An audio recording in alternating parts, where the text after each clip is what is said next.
Abooluganda basobeddwa baze ku butaka ne basanga ng'ennyumba y'okukijja omwana omuwala agimenye n'abulawo.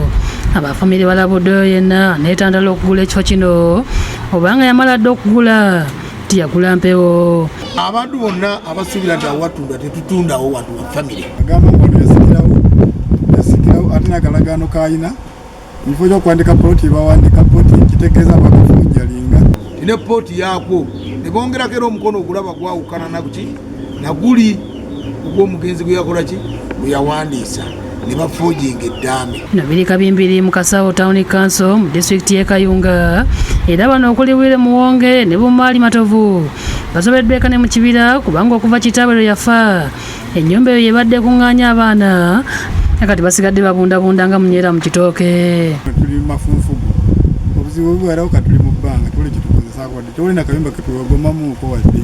Najjanjaba taata wange okuva we yalwala n'afa ne tumuziika n'esigala waka mbali etulwana emyaka 6 nga bwe nitunda waka nali ndi awo muto wange najja n'asooka neyekubisa wano ebifaananyi n'amaana agenda nekubijja neyekubisawo ebifaananyi kati nesitegeera oba kiki ku byonna nga tebaŋŋamba yajja ne maama we ne badda ogwokubira ne beekubisawo ebifaananyi ng'era wendi.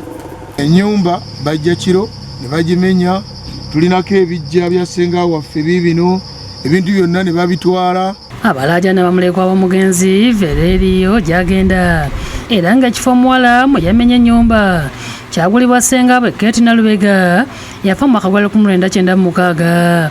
Justin Nabukenya gwe twogeddeko naye ku ssimu ng'asinziira gye yeekukumye ategeeza nti ekibanja n'ennyumba bye yamenye byamuweebwa ssenga Kate Nalubega eyagulawo era nti yayagadde kubalaga ti alinawo obuyinza. Abasenga waffe naye ng'obuvunanyizibwa bwange baakaawe ate bajja kuleeta omuntu wakunyindo teyatundewo era nabakanze namaze kyawejje. Ono atuuse n'okutegeeza nti kitaabwe abadde ku budamu nti alinawo bwannannyini era gwe kitumye ateeka ekigere mu nsawo.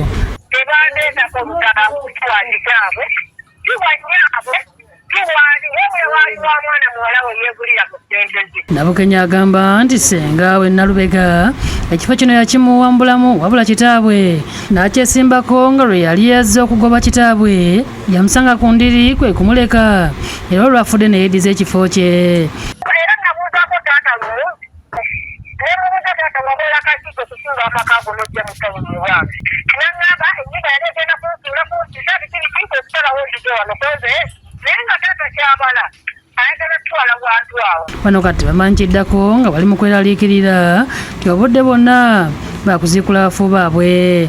Ssentebe Sseesooka e Kabimbiri Moses Musasizi agambye Nalubega ensonga ze teyaziisiza ku erosi nga yakolagana n'abeeyita abatongole ba Kabaka. Jja n'omunnyonnyola nti awantu awo waliwo enkaayana bweziti ne bweziti naye ogenda okuwulira nga omutongole yayise ebbali nga n'ensonga amanyidde ddala nti ziri mu kkooti awantu awo wakaayanirwa ye n'akolawo endagaano. Sawulo ow'okulira yakusakidde eggulu lino ku Lwabukedde TV.